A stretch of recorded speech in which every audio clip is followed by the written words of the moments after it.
Bonjour à tous, merci d'être ici aujourd'hui. Je m'appelle Maria Penaloza, je suis une des pédiatres ici à l'hôpital de Saint-Jérôme. Je travaille ici depuis 2016.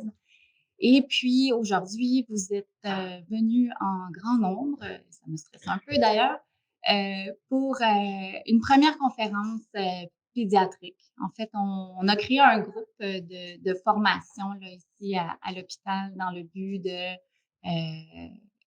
améliorer les connaissances, puis nous garder à jour et tout, toute l'équipe de pédiatrie. Et on travaille sur différents sujets. Puis depuis, on s'est dit que ça pourrait être un bel ajout d'étendre ça, puis de proposer donc des conférences à plus de gens. Le premier thème aujourd'hui, le premier thème, nous avons envoyé un sondage, certains d'entre vous y ont répondu. Ce qui est ressorti vraiment, là, il y avait plus d'intérêt là, vers les problématiques respiratoires, donc d'où le thème d'aujourd'hui. On va donc se concentrer sur les certaines problématiques respiratoires. Évidemment, je ne pourrais pas passer à travers tout, c'est impossible, mais on va vraiment là, vous allez voir, bon, j'ai aucun conflit d'intérêt, outre que je vais parler vite parce que je suis un peu nerveuse. Vraiment, les objectifs, c'est revoir l'examen respiratoire de l'enfant, ses particularités par rapport aux adultes, puis discuter plus en détail de 4 problématiques respiratoires qui sont les plus communes, la bronchiolite, l'asthme, la laryngite et la pneumonie. On commence donc tout de suite avec l'examen respiratoire de l'enfant. Fait que la première chose ici, c'est ça. Vous le savez, les enfants, c'est pas des petits adultes. C'est une phrase qu'on entend souvent. Pourquoi? Fait qu'il y a des particularités donc chez l'enfant. La façon la plus facile de le résumer, c'est ils sont plus petits. Ils sont plus petits et donc les voies respiratoires sont plus petites, ont un diamètre plus petit, elles sont plus courtes. Après ça, il y a d'autres particularités qui sont importantes de connaître quand on intube un enfant, par exemple, que la trachée est moins rigide, que la langue est plus grosse, qu'elle est plus antérieure et haut dans le cou. Mais pratico-pratique, en fait, ce qui a réellement un impact dans notre examen et chez l'enfant au niveau respiratoire, c'est la petitesse des voies respiratoires, ainsi que le fait que beaucoup d'enfants, pas tous, mais une majorité d'enfants de nourrissons en bas de 6 mois euh, respirent obligatoirement par le nez. C'est-à-dire que si leur nez est bouché, ils n'ont pas le réflexe d'ouvrir la bouche pour respirer par la bouche. Et ça aussi, ça a un grand impact. Autre chose à savoir, encore une fois en lien avec la taille, euh, tout ce qui est plus petit a un métabolisme plus rapide. Fait que les petits animaux, mammifères versus les plus grands. Les enfants, c'est la même chose. Leur métabolisme est plus rapide par rapport à ceux des adultes et donc ils consomment plus d'oxygène proportionnellement qu'un adulte et par conséquent respirent plus vite aussi à cause de ça. Dans le petit graphique que vous voyez ici, en fait, tout ce que je voulais indiquer, c'est, voyez-vous la différence que ça peut faire quand on a une voie respiratoire plus petite avec une même quantité d'œdème, OK, d'inflammation, à quel point ça rapetisse vraiment là, la lumière par laquelle peut passer l'air. Fait que c'est vraiment ça ici là, qui est important là, chez l'enfant, de comprendre que un peu de sécrétion ou un peu d'inflammation réduit énormément la capacité, l'endroit par lequel l'air peut passer versus à un adulte pour une même quantité de mucus et d'inflammation. L'autre particularité là, qui distingue les enfants des adultes de façon générale, c'est les adultes, souvent, quand ils sont en détresse, quand ils sont en défaillance, souvent, c'est une cause cardiaque. Les causes respiratoires aussi sont possibles, mais généralement, c'est le cœur qui lâche en premier chez l'adulte. Tandis que l'enfant, nos enfants sont jeunes, ils sont en santé, leur cœur est en pleine forme. Donc, à moins d'avoir une pathologie cardiaque, l'enfant, le cœur, il va rester longtemps. Il va être capable de compenser très longtemps. En fait, on peut avoir des enfants qui sont en fibrillation auriculaire pendant plusieurs jours avant d'avoir les symptômes, chose qui est impossible chez l'adulte. Fait que vraiment, chez l'enfant, c'est la respiration là, qui habituellement est le problème. Et c'est ça qui éventuellement va causer un manque d'oxygène, une hypoxie, et qui va éventuellement causer notre arrêt cardio-respiratoire. Mais encore une fois, c'est ça. C'est une distinction importante entre les deux.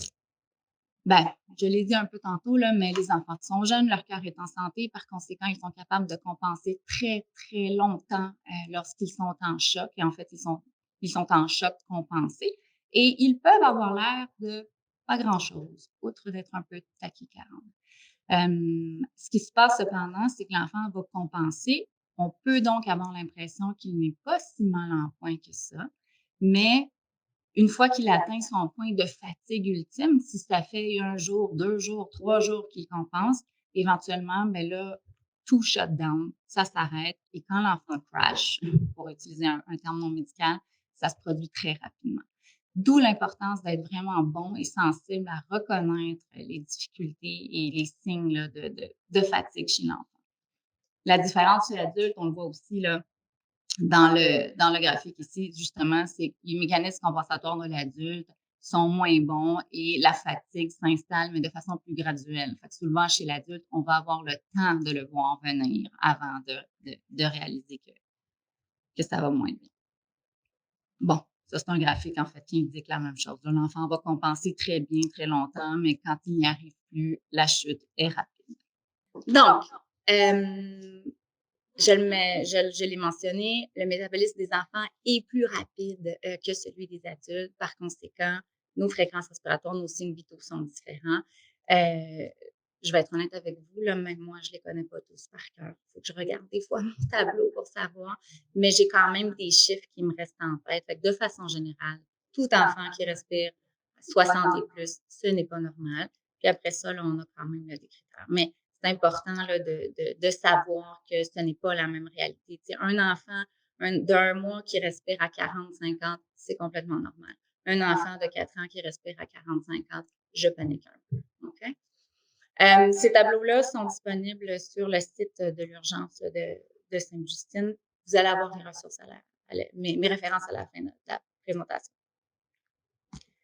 Puis là, si on va vraiment là, au cœur là, de l'histoire, quels sont donc les symptômes d'insuffisance respiratoire? Qu'est-ce qu'on veut regarder? À quoi il faut prêter attention?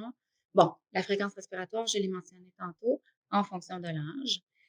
Évidemment, si l'enfant est dyspnéique, si vous voyez qu'il y a de la difficulté à respirer, ou si l'enfant est assez vieux pour vous dire j'ai de la misère et tout, ça, ça va de soi.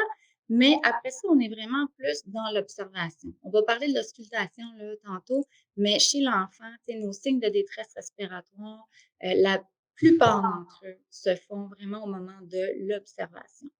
Qu'est-ce qu'il faut regarder? Bien, notre tirage. Vous avez les différents là, endroits où on peut noter le tirage. Je vais mettre un astérix à ça. J'ai mis le point 9 ici, là, le head bobbing, là, la tête qui bouge tellement l'enfant fait un effort pour respirer. C'est à la limite, dans le fond, du tirage, parce que vraiment, c'est l'utilisation des muscles accessoires du cou là, pour aller les pentes qui vont faire bouger la tête. Fait que on pourrait le rentrer là, dans le tirage, mais ça, c'est vraiment là, on est à l'extrême. Après ça, il y a le grunting, là, en fait, une plainte expiratoire, vraiment l'enfant qui va, soit on va l'entendre geindre quand il respire, ou qu'il va faire ce que j'appelle personnellement un autopipe. Il va vraiment bloquer sa glotte. Fait qu'il va expirer. Ça, c'est pas normal. Puis pourquoi est-ce que l'enfant va faire ça? En bloquant sa glotte, il va forcer, il va garder le poumon plus ouvert. Fait que généralement, c'est quand on a une pathologie pulmonaire où le poumon a tendance à s'affaisser et là, l'enfant travaille pour le garder étendu puis éviter là, une atelectasie. Le battement d'aile du nez aussi, qui est un classique. Le battement d'aile du nez aussi, il faut savoir, il y a une question d'âge là-dedans. Là. Je répète, nos tout petits ils respirent que par le nez en général. Fait que s'il y a besoin d'avoir plus d'air parce qu'il y a de la difficulté, quelle est sa seule façon? Il va agrandir les narines, dans le fond, pour aller chercher plus d'air. Fait que, chez un nouveau-né, encore une fois, c'est quelque chose qu'on peut voir là, assez régulièrement. Si j'ai un enfant de 3 ou de 4 ans qui a un ban, encore une fois, ça, c'est pas normal. Ça, un ban n'est jamais normal, mais c'est encore plus stressant quand l'enfant est plus vieux. On a eu, il y a quelque temps, un grand garçon de 12 ans qui venait avec une grosse, grosse pneumonie. Il bannait. Je n'avais jamais vu ça à 12 ans. Fait que, ça peut être vraiment, vraiment, c'est ça. Selon l'âge, encore une fois, là, c'est plus ou moins inquiétant. Évidemment, l'apnée ou la cyanose ou toute atteinte de l'état mental. Puis souvent, là, on passe à travers un spectre à souvent. Quand l'enfant sent qu'il a de la difficulté puis qu'il n'arrive pas à bien respirer, au début, il va s'agiter, il va devenir vraiment là, anxieux, puis ça va être difficile de l'approcher. Tandis que là, quand on a passé un point là, plus loin, ben, il va devenir plutôt somnolent et un peu comateux parce que là, l'oxygénation n'est pas bonne. Puis bon, la saturation. Fait que, s'il y a quelque chose que je veux que vous reteniez aujourd'hui, là, c'est vraiment à quel point l'observation de l'enfant est essentielle pour pouvoir juger là, de l'état respiratoire de l'enfant. Fait que ici, j'ai mis 2 photos puis un dessin. Fait que j'attire votre attention sur le petit garçon là, ici qui est assis. Je dis garçon, mais ça peut être une fille en fait, j'ai aucune idée. Remarquez, OK, c'est une photo. L'enfant ne bouge pas. Mais déjà, moi, ce que je peux retirer en regardant là, cette photo-là, c'est il est en position de tripode. OK? Fait que la position de tripode, souvent, on a tendance on pense que c'est vers l'avant, là, comme ça, ce qui est vrai, mais peut aussi être vers l'arrière. Puis le but de cette position-là, c'est vraiment d'agrandir le plus possible l'expansion thoracique pour vraiment permettre qu'il y ait plus d'air qui rentre. Il a le cou en extension, puis le menton un peu relevé. Il est en train de se faire une position de sniffing lui-même. Tu sais, quand on intume puis qu'on avance la mâchoire là, pour dégager les voies respiratoires, il se le fait lui-même en ce moment pour, encore une fois, faciliter l'entrée d'air. Puis, vous voyez la bouche ouverte et respire par la bouche. C'est un enfant là, qui est en détresse respiratoire. La photo du petit bébé ici, bon, évidemment, il y a une nasale, là, mais voyez-vous, là, il y a une extension du cou aussi, là, il se dégage afin, encore une fois, de faciliter l'entrée d'air. Fait que, c'est toutes des choses que j'ai rien fait, là. C'est même pas un vrai enfant, c'est une photo. Puis, je suis capable déjà d'identifier des choses.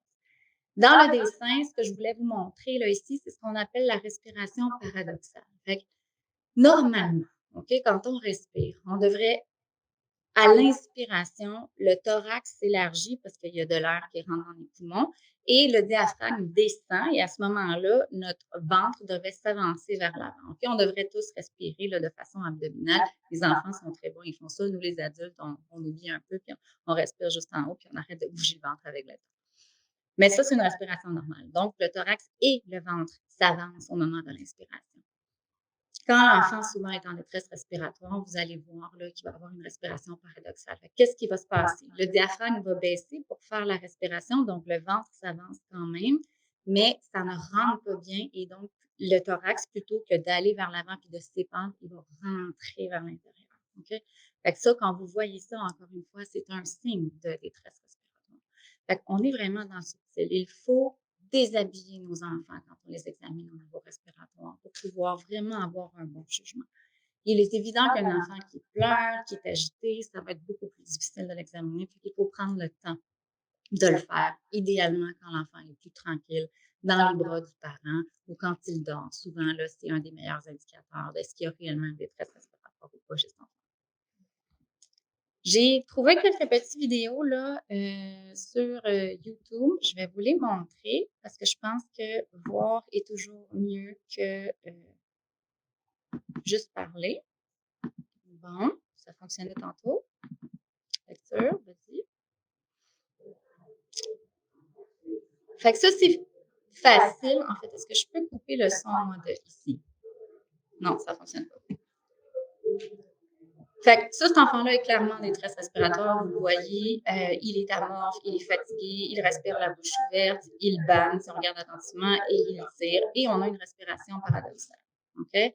Si, je vais juste vous le remontrer.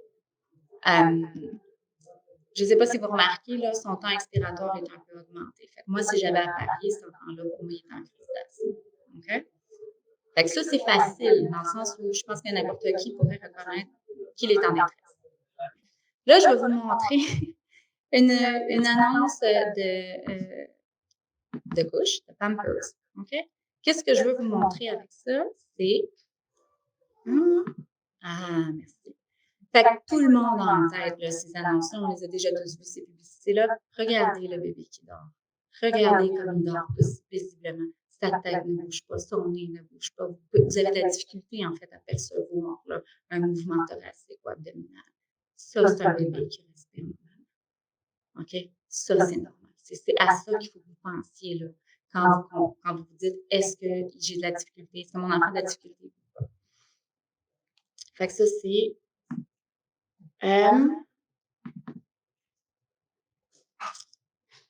Bon, c'est cool. Parfait. Fait qu'ici, on a frères et sœurs. Regardez. Il y en a un qui est malade, il y en a un qui ne l'est pas. Il y en a un qui tire, il y en a un qui ne l'est pas. Il y en a un qui respire paradoxal, l'autre. C'est assez subtil, tu sais, pour les gens qui sont moins habitués. C'est sûr que, tu sais, un bébé avec un enfant avec sa jaquette qui dort à l'urgence avec ça, si on ne prend pas le temps de relever la jaquette et de regarder, on ne le verra pas. OK? Mais il tire. OK?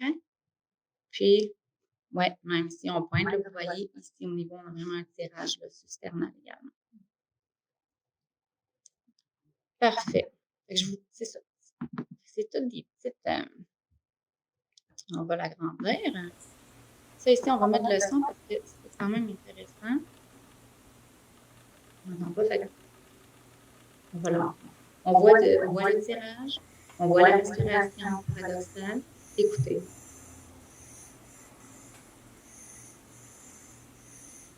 On a vraiment un bruit respiratoire, on peut commencer là. OK?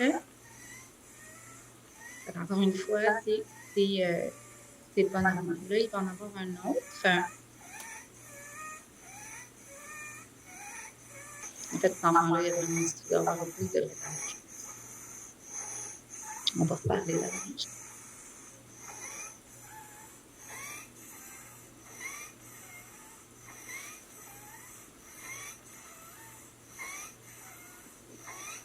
Ici, on a un bel exemple justement de head bobbing. Encore une fois, ça c'est très, très marqué. Je pense que personne ne pourrait nier que cet enfant-là travaille fort pour respirer. Ça n'est définitivement pas normal.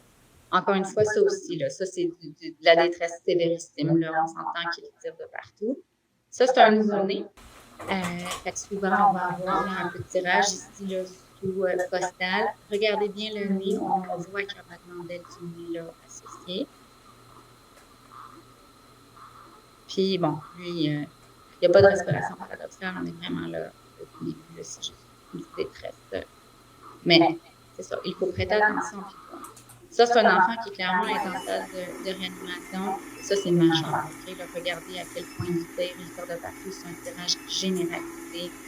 On le tient en extension. Là, il a un masque avec de l'oxygène. Remarquez le temps expiratoire de cet enfant-là. Encore une fois, pour moi, c'est une récitation probable. Je vais vous en montrer pas tant de plus, mais je veux que vous remarquiez. Fait que regardez cet enfant. OK, il a l'air bien, il est bien hydraté, il sourit un peu, il a un beau contact et tout. C'est pas un enfant à prime abord qui est inquiétant, mais si on prête attention, on voit qu'il y a du tirage, on voit qu'il y a une respiration là, paradoxale. Fait que c'est pour ça, des fois, moi, je me fais appeler puis je me fais dire, ah, mais il y a un beau contact, il est bien, il sourit. Ah, ça veut rien dire que ton enfant est compensé. OK?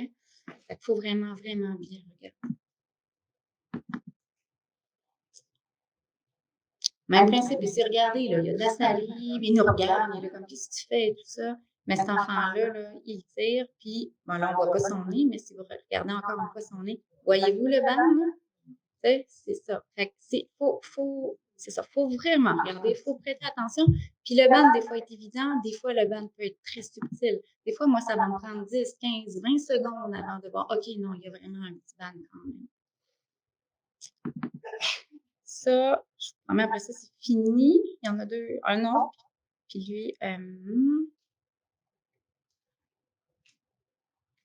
fait que vous voyez, ça, c'est un enfant qui a un tube nasogastrique, qui est bien hydraté, qui a l'air de bonne humeur et tout ça, mais remarquez, encore une fois, c'est ça, la respiration, le paradoxal, le léger tirage sous-costal.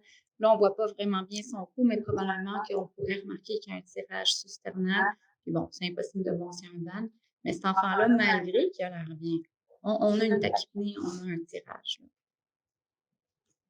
Et le tout dernier que je vais vous montrer, ça, c'est un patient que j'ai eu il y a 2-3 semaines, moi, à l'étage. C'était un patient qui était sur une nasale au début, puis qui avait un head bobbing très, très léger, en fait, et qui, je vais voir si je peux vous le montrer à la fin parce que ça vaut la peine, mais Des fois, c'est ça, là, tu sais, c'est subtil. Mais je vous ramène à la pub là, de Pampers, là, le bébé qui dort, puis qui est paisible, puis qui ne bouge pas. C'est ça, là, non.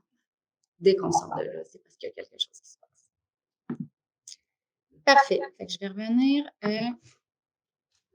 à ma présentation. On va maintenant parler là, des pathologies là, spécifiques. Première dont je vais parler, celle qu'on voit beaucoup en hiver et tout ça, la bronchiolite, celle souvent qui nous fait peur parce qu'ils sont malades et ils ne sont pas bien.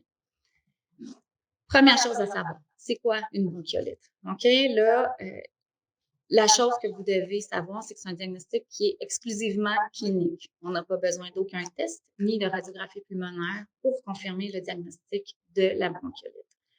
Comment je l'explique souvent là, aux parents? Je leur dis une bronchiolite, c'est la même chose qu'un rhume. OK? Vous avez des sécrétions au niveau du nez, au niveau de la gorge, mais vous avez en plus des sécrétions au niveau pulmonaire, tandis qu'un rhume, ça se limite juste en haut. Fait qu'une bronchiolite a vraiment une atteinte au niveau des voies respiratoires inférieures. Et il y a une question de taille dans la bronchiolite. Ça ne peut être diagnostiqué que chez les moins de 24 mois, donc 2 ans, justement à cause de la taille. Pourquoi? Parce que ces sécrétions-là qui sont au niveau des poumons vont causer des obstructions au niveau des bronches et là, l'enfant va développer une difficulté à respirer parce qu'il a carrément des bouchons à l'intérieur des poumons. C'est ça, une bronchiolite. OK? Évidemment, plus ils sont petits, plus c'est dangereux, plus c'est problématique parce que leurs voies respiratoires sont plus petites. Fait que c'est les plus jeunes là, qui vont être hospitalisés pour la vaste majorité du cas. Plusieurs virus sont associés. On connaît tous là, le VRS, c'est le plus commun, mais ce n'est pas le seul. En fait, n'importe quel virus peut causer une bronchiolite. Et par conséquent, peu importe quel est le virus, ça ne change absolument pas notre prise en charge. Ce qu'il faut savoir quand même, c'est que des enfants qui sont très malades et qui se retrouvent à l'hôpital, on en a quand même là, entre 10 et 30 qui vont avoir un autre virus en plus. Eux, ils sont vraiment maganés parce qu'ils en ont de la mort à profusion. Quelle est l'histoire naturelle d'une bronchiolite? Ben, généralement, l'enfant va commencer avec des symptômes là, de rhume, fait un peu de congestion, un peu de toux, puis rapidement, là, au bout de 2-3 jours, on va vraiment avoir des symptômes d'atteinte au niveau là, pulmonaire, donc de la difficulté à respirer, une tachypnée, du tirage. Il y a toujours un pic associé avec la bronchiolite. C'est vraiment là, entre le 3e jour de symptômes et le 5e jour de symptômes. C'est là qu'ils sont le plus malades. Et on a jusqu'à le tiers d'entre eux là, qui peuvent faire un peu de fièvre là, associée avec cette infection-là. Une particularité qu'il faut savoir, c'est chez les tout petits, fait que les moins de 2 mois, qui ont spécifiquement un VRS, ils peuvent se présenter uniquement qu'avec des apnées. Pourquoi? Parce que le VRS semble pouvoir aussi se retrouver au niveau du centre respiratoire qui est immature chez les enfants de cet âge-là et donc carrément causer là, des pauses respiratoires, même s'ils n'ont pas nécessairement tant de sécrétion que ça parfois. Quelque chose qui est important de savoir aussi, j'imagine que vous le savez, mais un tout petit, quel est le moment où il fait le plus grand effort physique? C'est au moment des boires. C'est ça son exercice physique pour lui. Par conséquent, s'il a de la difficulté à respirer, souvent on va avoir une atteinte des boires avec une diminution à cause de ça. Voilà. Puis sinon, en moyenne, ça dure 2 semaines. Là, la plupart des virus durent 2 semaines. Là, fait grosso modo, c'est ça. Des fois, ça peut s'étirer un peu plus longtemps, mais la majorité, c'est maximum là, 2 semaines. Puis, c'est quand même une minorité des enfants qui ont une bronchiolite qui vont finir avec un besoin respiratoire, que ce soit de l'oxygène ou que ce soit lunettes nasales au débit ou plus que ça. Qu'est-ce qu'on fait donc quand on voit un enfant qui a une bronchiolite? On prend nos signes vitaux, s'il vous plaît, la saturation après avoir fait une hygiène nasale, c'est vraiment important.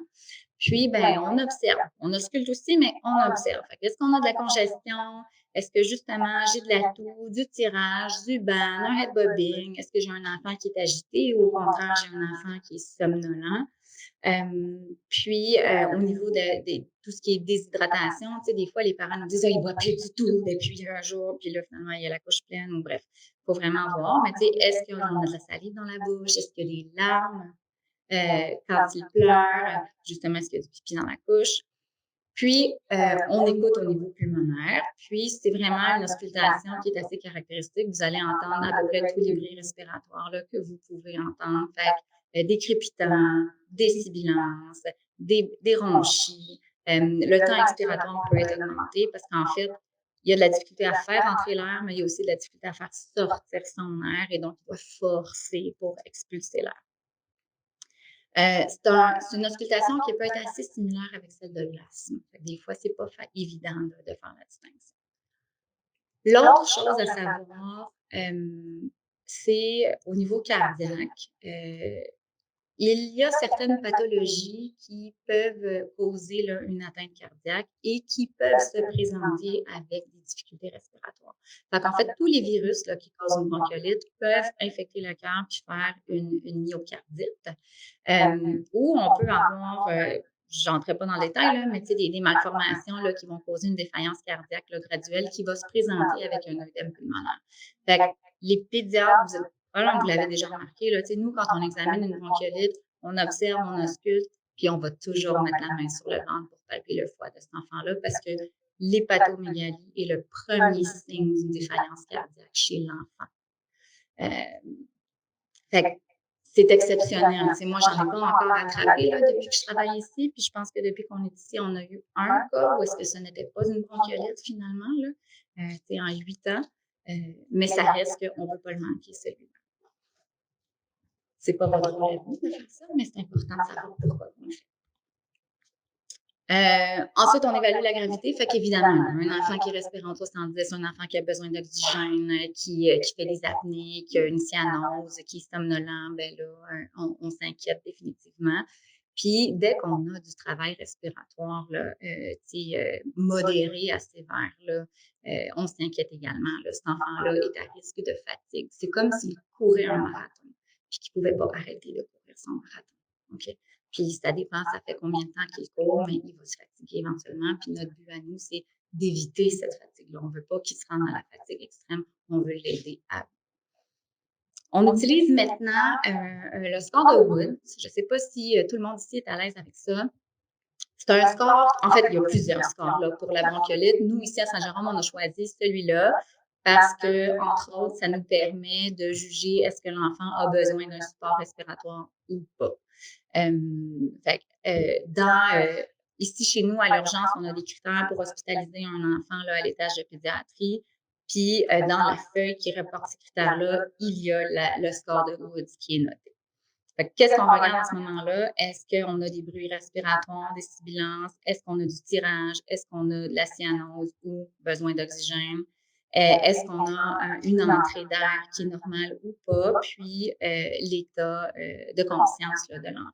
En fonction de ce qu'on voit, on donne nos points, on les comptabilise et du moment là, qu'on a, ici ils disent 2 à 5, habituellement on utilise 3 à 5, là, on considère que c'est assez grave pour que l'enfant se mérite un support respiratoire. Et qu'est-ce qu'on donne? Qu'est-ce qu'on met habituellement en première ligne là, quand c'est modéré? C'est des lunettes nasales à eau. Sachez que la plupart des milieux externes aux hôpitaux universitaires utilisent des lunettes nasales à haut débit là, à l'étage, quand ils ont un étage de pédiatrie. Il n'y a aucun hôpital universitaire là, qui fait ça. Okay? Moi, quand j'ai été formée à Sainte-Justine, les lunettes nasales à haut débit sont aux soins intensifs. Puis c'est encore là aujourd'hui. Puis ces hôpitaux-là n'aiment pas qu'on fasse ça à l'étage. C'est juste pour vous dire à quel point ces enfants-là sont malades, puis sont fragiles, puis requièrent évidemment une attention là, beaucoup plus grande. Bref, mais là, on manque de lits dans les soins intensifs pédiatriques. Fait qu'on fait ce qu'on fait. Autre chose à savoir, ben, nos critères, là, nos facteurs de risque là, de sévérité. Fait qu'évidemment, tout enfant prématuré, en fait, tout enfant qui a moins que 2 mois d'âge chronologique ou corrigé si c'est un prématuré. Il y a un critère de poids, mais dans le fond, c'est plus en lien, justement, moins mince, c'est plus les petits jeunes, généralement. Puis, évidemment, toute autre pathologie, là, comorbidité, en fait, qui pourrait augmenter là, les difficultés chez l'enfant. Fait que quand on a une cardiopathie ou une problématique pulmonaire chronique ou des problématiques neurologiques qui font qu'il y a moins de force et qu'il respire moins bien ou les déficits immunitaires. Oups, qu'est-ce qui s'est passé là? Je suis désolée. Fait que quels tests sont faits pour la bronchiolite? Les recommandations sont formelles? Aucun. Rien du tout. OK? À moins que l'enfant soit vraiment, vraiment en insuffisance respiratoire, puis que là, il ait besoin d'être transféré aux soins, là, on va faire quelques bilans. Mais je répète, c'est un diagnostic clinique, on n'a pas besoin de rien. Puis en fait, les recommandations sont de ne pas tester parce que souvent, en testant, on trouve des affaires, puis là, on dit, ben là, c'est pas un antibiotique ou quelque chose, alors que ce n'est pas le cas. En fait, c'est ça, les rayons X sont associés là, avec des diagnostics de pneumonie qui ne sont pas réellement là parce qu'il y a plein de morts. Fait qu'on va voir un poumon qui est sale, puis là, il y a quelqu'un qui va dire ah, mais je pense qu'il y a un petit infiltrat là, puis on va donner des antibiotiques pour rien. La seule chose qui soit parfois recommandée, c'est si on est dans un moment où on a beaucoup de patients, puis il faut cohorter nos patients, là, ça vaut la peine de faire notre PCR multiplex pour voir est-ce que c'est un VRS ou c'est un virus. Mais sinon, encore une fois, là, ça ne change rien à notre prise en charge qu'on sache quel virus l'enfant a.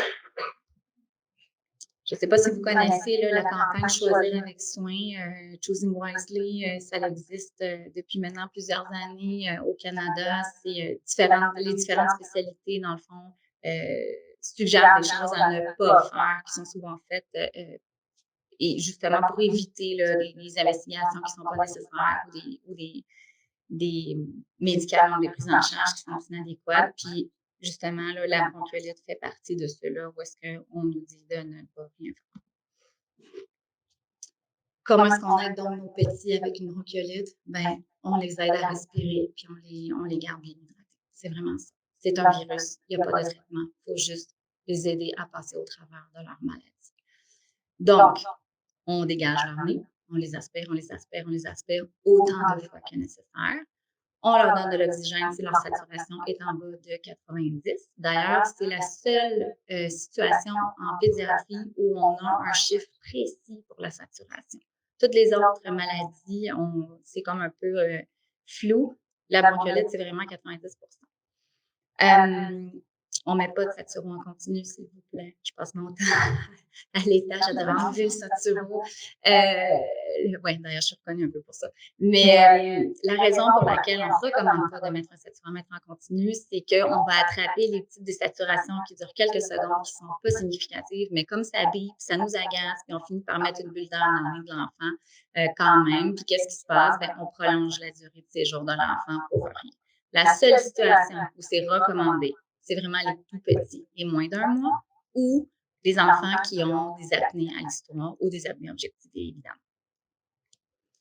Puis pour l'alimentation, écoutez, c'est vraiment du cas par cas. Si l'enfant réussit quand même à boire adéquatement, tant mieux. Ce qu'on a tendance à faire souvent, c'est tout simplement de raccourcir la durée des boires, mais les faire un peu plus fréquemment pour essayer de maintenir l'hydratation. Souvent, on a tendance à limiter à des 5 minutes parce qu'on ne veut pas que l'enfant se fatigue. Puis, quand dans les cas de fatigue, en fait, vous allez voir là, les symptômes de détresse respiratoire vont être majorés après le boire de l'enfant. Dans les cas plus graves, ben, on va aller soit avec un gavage. Puis ça, c'est quelque chose qui est officiellement recommandé. Puis longtemps, on a hésité parce qu'on avait l'impression de dire, ben, je vais mettre un tube dans une des deux seules narines que l'enfant a pour respirer. Je ne vais pas vraiment l'aider. Mais en fait, on sait que ça n'a pas d'impact au niveau de la respiration, étonnamment. Donc, et c'est beaucoup plus physiologique de recevoir du lait directement dans l'estomac que de mettre un soluté. Puis dans les cas vraiment sévères où l'enfant n'est pas capable, ne tolère pas, ben oui, on va mettre un soluté. Fait que voici encore des traitements là. Il y a plein de choses qui ont été essayées par le passé, du Ventolin, ben, évidemment les antibiotiques, des fois on donnait là, du sérum là, hypertonique là, pour aller provoquer là, plus de sécrétion puis ça se nettoie mieux tout ça. Il y a même du clapping et tout ça, on sait que ça ne fonctionne pas. Ce n'est pas recommandé du tout. La seule chose, c'est l'oxygène et l'hydratation. L'aspiration nasale, je vais vous faire remarquer ici, fait que la colonne du milieu, là, c'est ce qui est équivoque. Là. Des fois, ça peut aider, mais pas toujours. Fait que, on peut les essayer puis voir ce qu'il en est. Pourquoi l'aspiration nasale est là alors que l'enfant, justement, est plein de sécrétions puis ce qu'on veut, c'est le dégager de ses sécrétions? En fait, l'aspiration nasale fonctionne bien tant qu'on se limite vraiment au niveau du nez. Quand on fait l'hygiène nasale que vont faire les parents à la maison avec l'eau saline, ou l'aspiration avec le BBG, là, qui est limité au niveau du nez. Ça va, ça l'aide, ça dégage les enfants et tout ça. Parfois, il faut cependant qu'on aille faire une aspiration nasopharyngée. Et c'est là que ça devient plus problématique. C'est-à-dire que des fois, on n'a pas le choix. Il faut le faire. C'est juste ça qui dégage l'enfant là, puis qui va l'aider.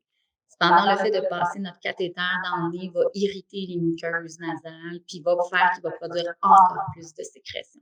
Des fois, on se tire dans les pieds là, en faisant ça. C'est pour ça que c'est un peu équivoque. OK? N'en demeure pas moins qu'il faut les moucher, puis il faut vraiment prêter attention à ça parce que c'est le fondement de la prise en charge de la bronchiolite. Ensuite, on a les vaponéphrines, les nébulisations d'épinéphrine qui peuvent parfois aider. Ça nous arrive d'essayer. Ce qu'on a tendance à faire à ce moment-là, c'est qu'on documente bien le avant puis le après. Puis si ça l'aide, ben, on se permet de l'utiliser. Et si ça ne change rien, ben, on l'espère, on ne l'utilise pas. Comment est-ce que ça fonctionne, ça? OK? L'idée, c'est que dans le contexte de cette infection-là, les muqueuses sont inflammées, il y a de l'œdème. Et avec notre adrénaline, qu'est-ce qu'on va faire? On va causer une vasoconstriction qui va faire que l'œdème va être diminué.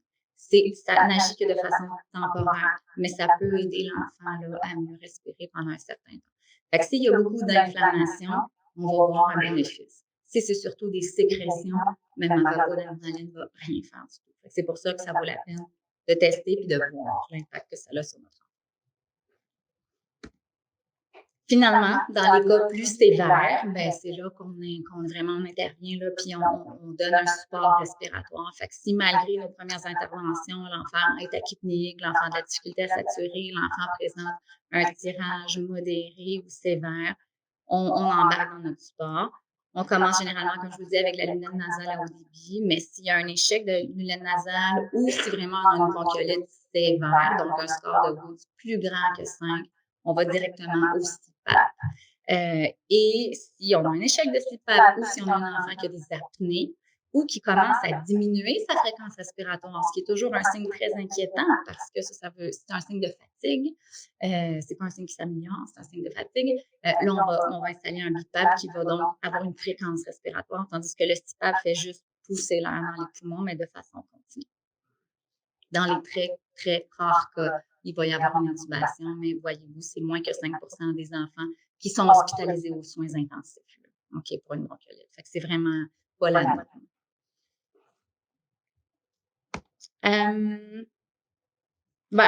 En tout cas, quand est-ce qu'on hospitalise? Là, je pense que je l'ai déjà répété, évidemment, tout enfant qui est en détresse là, modérée à sévère, tout enfant qui a besoin d'oxygène, celui qui ne boit pas assez pour maintenir une hydratation là, adéquate.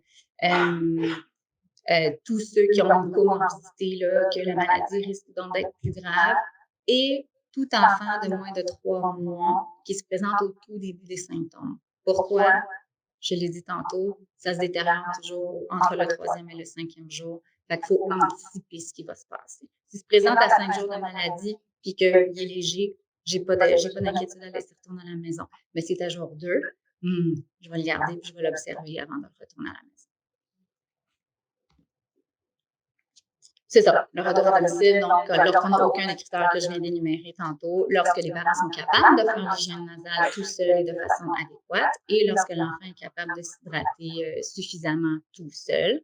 Généralement, on vise le 50 d'apport. Fait si l'enfant buvait, je sais pas, 20 minutes à chaque sein aux 3 heures, ben, je veux au moins un 20 minutes au total avant qu'il puisse partir. Et on recommande toujours au moins 4 couches de pipi par 24 heures là, pour avoir une diurèse là, qui est adéquate, une hydratation qui est adéquate. Sainte-Justine a plein de pamphlets disponibles pour plein de pathologies. Ils sont tous disponibles en ligne. Fait que des fois, ça vaut la peine d'imprimer puis de remettre ça aux parents. Ça leur donne quelque chose d'écrit. Des fois, ils ne nous écoutent pas toujours ou ils ne retiennent pas ce qu'on leur dit. Fait que ça vaut la peine là, de leur remettre ça là, pour qu'ils sachent quoi faire et quand revenir.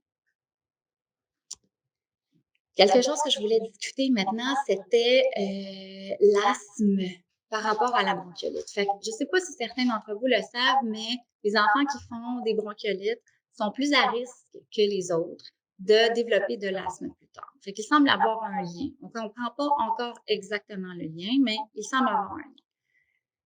Et l'auscultation peut être très, très similaire. Les deux vont avoir des sibilances, les deux peuvent avoir un temps expiratoire qui est augmenté. Cependant, c'est des pathophysiologies qui sont complètement différentes. Je le rappelle, la bronchiolite, c'est des sécrétions qui créent une obstruction.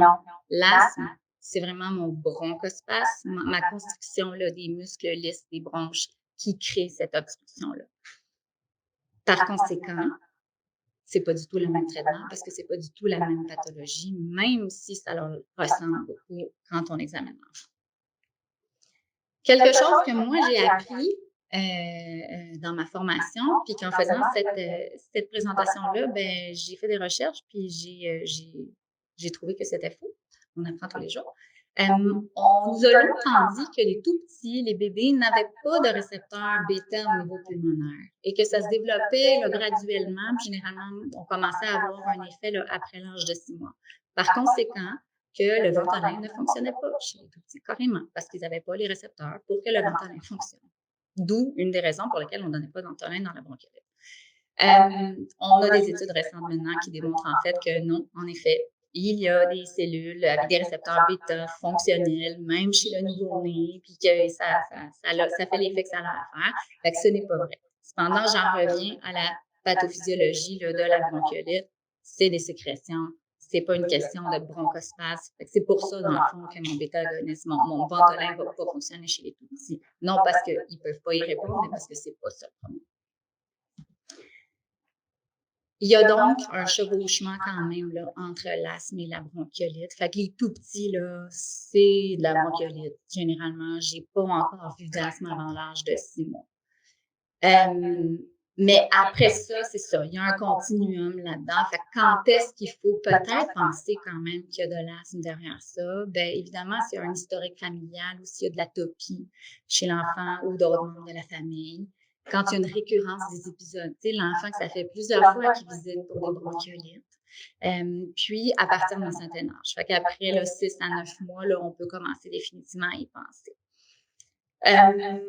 Historiquement, une bronchiolite l'été, c'était plutôt inhabituel. Je vous avoue que depuis la pandémie, nos virus sont tout croches, ils sont là un peu à l'année longue. Là. Fait que là, on voit des bronchiolites tout le temps, même en VRS. Fait que ça s'applique moins là, comme critère. Puis l'autre chose, c'est évidemment une évolution des symptômes qui est inhabituelle. Fait que tu sais, un enfant que ça fait, je sais pas, que ça fait, les parents disent, ça fait 2 semaines qu'il meurt et tout. Puis là, soudainement, il y a une détresse respiratoire, même s'il est très, très, très sécrétoire. Il faut penser qu'il y a peut-être autre chose, puis que c'est pas juste une bronchiolite. Dans ces cas-là, ça vaut la peine de faire un essai là, de Ventolin, mais encore une fois, ça va être important de le documenter. Fait on fait un score PRAM avant, on donne notre Ventolin, puis on réévalue au moins une demi-heure après avec un autre score PRAM. S'il y a une amélioration d'au moins 3 points de notre score, on peut dire qu'il y a un effet et que ça vaut la peine à ce moment-là de traiter avec le Ventolin. Sinon, on l'arrête. Mais il faut le documenter. Voilà pour la bronchiolite. Est-ce qu'il y avait des questions? En fait, je ne l'ai pas dit, mais si vous avez des questions, s'il vous plaît, vous pouvez les poser pendant là, la présentation. J'aime bien l'interaction et tout. Mais où est-ce que c'était clair? Pas de questions, alors. On continue. L'asthme. J'ai commencé déjà à en parler un peu. C'est assez surprenant là, quand on cherche sur Internet. Là, 90% des images sont sans aérochambre. Tout le monde a des bombes, mais sans aérochambre. Fait que l'asthme, un autre gros dossier là, en pédiatrie, en fait, c'est la maladie chronique la plus commune chez les enfants. Okay? C'est ce qu'on voit le plus souvent. De façon générale, on a environ 10% de la population qui est asthmatique. Chez les enfants, ce pourcentage-là monte jusqu'à 20%. Fait qu'on a 2 fois plus d'enfants que d'adultes. C'est une des principales causes de consultation à l'urgence et d'absence à l'école. OK? Très rare que ça aboutisse à un décès, mais ça reste quelque chose qui se produit malheureusement encore. Puis généralement, c'est parce que c'est un asthme qui n'a pas été bien identifié. Mais c'est quoi l'asthme? Quelle est la définition de l'asthme? Ça prend 2 critères. Okay? Ça prend des symptômes puis une histoire qui fit avec de l'asthme. Soit des symptômes chroniques ou des symptômes paroxystiques, ou les deux. Okay? avec la toux, l'essoufflement, la diminution là, de la tolérance à l'effort, sensation d'oppression thoracique et tout ça. Et ça prend également la confirmation qu'on a une obstruction qui est réversible au niveau des voies respiratoires. Donc, que quand on donne des pompes, ça s'améliore. C'est vraiment ça. La chose aussi qui est importante de réaliser, c'est que malgré les croyances, avant on disait de l'asthme intermittent ou de l'asthme léger intermittent, des choses comme ça, on ne veut plus utiliser des termes comme ça parce qu'on sait que l'asthme est une maladie qui est chronique. Même si la personne n'a pas nécessairement de symptômes dans ces épisodes, il y a quand même la maladie qui est là au niveau pulmonaire. Puis ici, justement, là, je vais vous montrer c'est quoi là, les mécanismes. Fait que dans le fond, l'asthme, fondamentalement, c'est une inflammation chronique là, au niveau des bronches, des poumons. Cette inflammation-là, elle est là tout le temps. OK? Fait que qu'est-ce qui se passe? Quand il y a quelque chose qui va, voyons, un irritant, OK? Fait que ça soit un rhume, que ce soit des allergies saisonnières, que ce soit de la fumée de tabac, que ce soit des animaux, que ce soit le sport, l'air chaud, l'air froid, ça dépend des gens.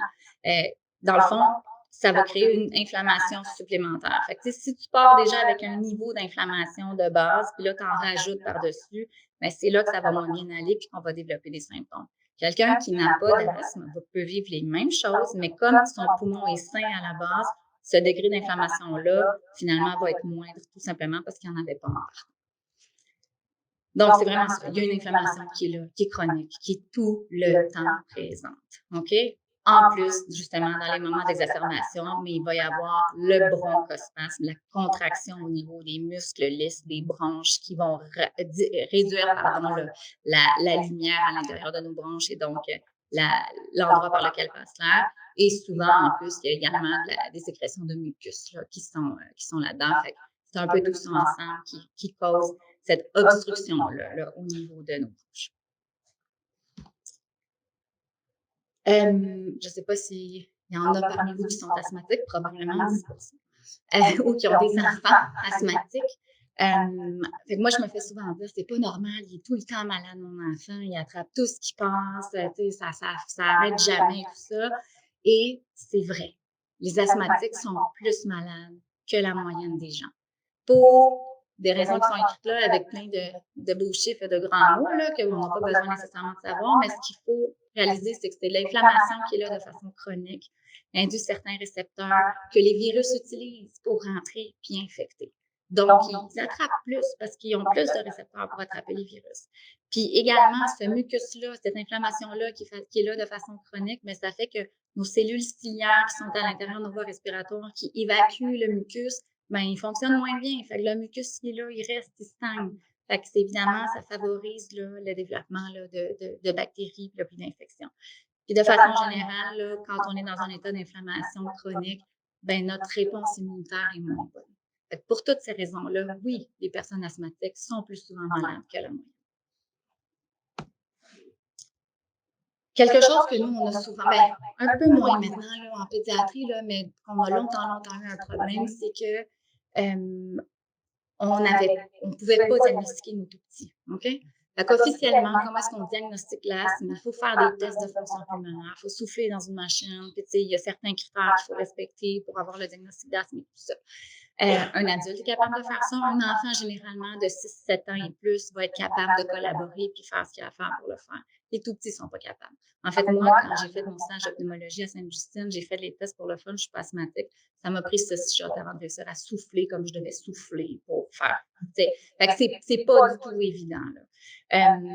Alors, c'est ça, on n'avait pas de façon de diagnostiquer les plus jeunes. Fait que ce qui se passait souvent, c'est qu'on disait, ben, il est probablement asthmatique, mais personne n'osait se mouiller puis dire, il l'est. Fait qu'on ne traitait pas vraiment ou on traitait à moitié parce que, ben, tu sais, il est. Fait qu'on avait beaucoup, beaucoup de problèmes. Depuis 2021, la Société canadienne de thoracologie a sorti de nouveaux guidelines pour l'asthme en particulier et a spécifiquement donné des critères de diagnostic d'asthme chez les moins de 5 ans, là, mais chez les préscolaires, grosso modo, ces enfants-là qu'on ne peut pas tester. Quelles sont les façons de donc, diagnostiquer de l'asthme chez les tout-petits qu'on ne peut pas faire de test pulmonaire? Première façon, la plus simple, l'enfant fait 2 crises d'asthme séparé dans le temps, c'est pas la même. Il est vu par un spécialiste de la santé. Ça ressemble à de l'asthme, ça sonne à de l'asthme, comme de l'asthme quand on l'écoute avec le stéthoscope, et il répond comme de l'asthme quand on donne des pompes. OK? Fait que si on a 2 crises d'asthme documentées, on peut dire oui, vous êtes asthmatique. OK? C'est pas plus que ça. Fait que ça, c'est important à savoir dans un contexte là, d'urgence surtout, parce que souvent, on en a des enfants qui se présentent à l'urgence, ils sont gérés là-bas, puis nous, on les voit pas. Fait que, si c'est la deuxième ou la troisième fois, qu'il n'y a jamais personne qui a pris la peine de dire aux parents que votre enfant est asthmatique, c'est important de le dire. La deuxième façon, c'est l'enfant, justement, qu'il est bien en général, il n'y a pas franchement de symptômes ni rien, sauf quand il attrape un rhume. Il attrape le rhume, il est tout le temps mal plus malade que les autres, il va tousser plus longtemps que les autres. Puis des fois, les parents disent, je l'entends qui stille, puis j'ai utilisé la pompe de son frère, puis ça l'aide. Ça, on l'entend souvent aussi. Fait que dans les cas comme ça, où l'enfant n'a pas de symptômes chroniques, mais on suspecte peut-être qu'au moment des rhumes, ça vaut la peine de prescrire du Ventolin puis de dire aux parents, essayez-le. Quand il y a le rhume, donnez-le. Puis, on se laisse un 3 mois d'observation. Puis, si en effet, au bout de ce 3 mois, les parents confirment que oui, quand on lui donne son Ventolin durant ses rhumes, ça l'améliore, on peut aussi conclure un diagnostic. La troisième situation, c'est quand l'enfant a des symptômes chroniques, mais qui n'a pas nécessairement fait de crise d'asthme ou qui en a juste fait une, puis qu'on ne peut donc pas confirmer notre diagnostic. Bien, quand on a des symptômes chroniques, c'est quoi les symptômes chroniques? La toux la nuit, l'essoufflement à l'effort, l'enfant qui doit s'arrêter avant les autres pour faire les mêmes activités physiques, la toux à l'effort, ça c'est un grand classique. Fait que des enfants qui ont des symptômes comme ça, on va les traiter comme s'ils étaient asthmatiques avec un corticostéroïde inhalé, généralement de l'Alvesco. Puis, on va aussi se donner 3 mois d'observation. Puis, au bout de ces 3 mois-là, est-ce que ça s'est amélioré? Est-ce que l'enfant va mieux? Est-ce qu'il a encore des symptômes chroniques? Si on a une amélioration, on peut également conclure à ce moment-là, donc, que notre enfant est asthmatique. Fait que ça va vraiment changer la donne là, pour nous parce qu'on peut en effet maintenant confirmer aux parents que leurs enfants sont asthmatiques. Ça, c'est les critères de diagnostic d'asthme dans le fond, là, chez les plus vieux, chez qui on peut faire les tests pulmonaires. Je ne vais pas m'étendre là-dessus, c'est pas nécessaire. Qu'est-ce qu'on fait donc pour l'asthme en crise aiguë? Une crise d'asthme, une vraie crise d'asthme. Ça, c'est un tableau là, qui vient là, du site de l'urgence de Sainte-Justine qui résume là, en une shot là, les choses à faire, mais on va y aller donc plus en détail. Première chose, évidemment, on examine, on fait notre examen. Donc, on prend nos signes vitaux complets, on évalue l'état de conscience de l'enfant. Est-ce qu'il est agité? Est-ce qu'il est épuisé? Est-ce qu'il est capable de parler? Est-ce qu'il est capable de faire des phrases complètes? Ça c'est un bon indicateur. Puis, on évalue vraiment au niveau respiratoire, justement. On fait notre auscultation. Est-ce qu'on a des sibilances? Est-ce qu'on a des ronchies, d'autres choses? Est-ce qu'on a un temps expiratoire augmenté? Est-ce qu'on a une entrée d'air qui est adéquate ou pas? Est-ce qu'on a nos signes de détresse, notre tirage, notre barre, si dans les cas plus sévères? Puis, notre auscultation cardiaque, toujours un peu pour la même raison, on sait qu'on peut avoir des symptômes respiratoires quand c'est cardiaque, fait que juste être sûr qu'on ne manque jamais ça. Et la chose qui est vraiment importante de faire et qui est recommandée dans tous les guidelines et en fait qui est essentielle parce que c'est elle qui va guider notre prise en charge après ça, c'est de faire notre échelle de sévérité qui est notre échelle PRAM. OK? Elle est disponible partout sur le site de Sainte-Justine. Vous tapez sur Google PRAM, ça va sortir. Sur notre feuille aussi, là, avec nos critères d'admission ici à Saint-Jérôme, elle est inscrite et tout. C'est vraiment ça là, qui va nous dire à quel point notre enfant là, a un bronchospasme sévère ou pas. Fait que vous voyez les critères, la saturation, notre tirage, la contraction des muscles câlines. Fait que dans le fond, les muscles accessoires du cou, encore une fois, est-ce que mon enfant vraiment soulève les épaules pour respirer? Notre entrée d'air et finalement la présence ou pas de sibilance. On comptabilise nos points et en fonction de nos points, vous voyez au bas ici là, du tableau, on a la sévérité léger, modéré ou sévère. Qu'est-ce qu'on fait comme investigation? Je pense que je vais répéter ça beaucoup aujourd'hui. Rien. Il n'y a pas d'investigation dans un cas de crise d'asthme. OK? La seule chose qui soit officiellement recommandée, c'est de faire une spirométrie, là, fait dans le fond, un volume expiratoire maximal de 1 seconde, chez les enfants qui peuvent le faire. Mais ça prend une machine spéciale, c'est pas toujours disponible. Fait que, c'est la seule chose officiellement là, qui nous permet de voir y a-t-il vraiment une atteinte. Mais les autres bilans, rayons X pulmonaire, Astra, toutes ces choses-là ne sont pas nécessaires si on a une crise d'asthme classique puis qu'on ne pense pas qu'il y a autre chose derrière, évidemment. Si vous suspectez peut-être un autre diagnostic, est-ce que l'enfant fait de la fièvre depuis plusieurs jours, puis ça rend moins bien d'avoir de l'autre côté, puis je me pose la question, est-ce qu'il y a une pneumonie, ou est-ce que, il y a peut-être un enfant qui s'est étouffé, puis là, il y a de la difficulté à respirer depuis, puis j'entends des sibilances, mais ça pourrait peut-être être un corps étranger. Bref, quand on passe à autre chose, puis qu'on n'est pas sûr, vaut mieux évidemment tester. Mais si c'est une crise d'asthme classique, ne faites pas de rayon X, ne faites pas d'Astra. Ce n'est pas nécessaire. La seule situation dans laquelle c'est recommandé vraiment, là, c'est quand on a là, un enfant là, qui a vraiment une crise sévère, OK, ou qui ne répond pas à un traitement. Là, oui, il faut faire des bilans. Pourquoi? On veut documenter notre PCO2 pour voir là, le degré de fatigue ou pas de l'enfant, puis je vais revenir là-dessus. Puis, on veut également voir nos électrolytes.